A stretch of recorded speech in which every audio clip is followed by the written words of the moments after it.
कि चाहे तुगलक हो, चाहे खिलजी हो, चाहे लोधी हो और चाहे मुगल सल्तनत हो, 20% से कभी मुस्लिम ज्यादा नहीं रहे। जो लोग ये कहते हैं कि मुस्लिम कन्वर्शन थी, मैं उनसे पूछना चाहता हूं कि कौन सी कन्वर्शन थी? कि हिंदू के दो वर्ग थे। एक शासित वर्ग था जो मुगल सल्तनत के साथ प्रशासन चला रहा था, उसके पास तिलक और देव का अधिकार भी उसी के पास था, मंदिर का विस्थापन भी उसी के पास था। तो मैंने कहा कईयों से कि कौन से जिले उतारे जा रहे थे, कौन से तिलक खराब किए जा रहे थे, सत्ता तो आपके पास थी। सिख विचारधारा 5 इश्यूज पर सस्टेन करती है। पाखंड मुक्त है, जातिवाद मुक्त है, शोषण मुक्त है, नशा मुक्त और भय मुक्त। बाबर ने हमला किया, गुरु नानक ने उस हमले को अपने सामने देखा और बाबर वाणी में जिक्र किया।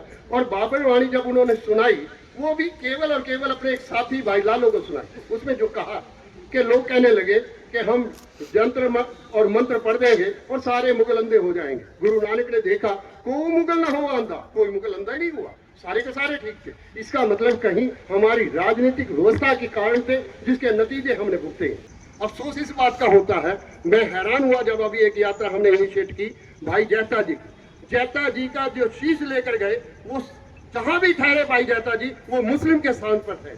जो लोग टारगेट करना चाहते हैं, मैं उनसे पूछना चाहता हूँ, गुरु गोविंद सिंह जी ने जब जफरनामा लिखा और औरंगजेब को भेजा, औरंगजेब उस समय औरंगाबाद में गया और अहमदनगर में उनकी छावनी थी। जब मैं औरंगाबाद में गया, भाई दया सिंह और भाई धर्म सिंह ने जब जफरनामा औरंगजेब को दिया, औरंगजेब ने उसी समय उसको पढ़ने के बाद इमीडिएटली कहा कि मैं न्योता देता हूं कि वो भी दिल्ली आए और मैं वापस दिल्ली। और उस नतीजा उसका ये निकला कि 10 दिन भी औरंगजेब ना जी सका और वहीं उनका अंत्येष्टि हो गई, वहीं उनका वो देहांत हुआ। और नतीजा ये निकला कि औरंगजेब को जो लोग उस रास्ते पर दिखाना चाहते हैं, मैं केवल और केवल एक बात कह दूं कि गुरु गोविंद सिंह जी महाराज ने जब पंचायती राज इंस्टीट्यूशन, ये खालसा पंथ जो है, ये पंचायती राज इंस्टीट्यूशन की पहले बार एस्टैब्लिशमेंट इस देश में हुई।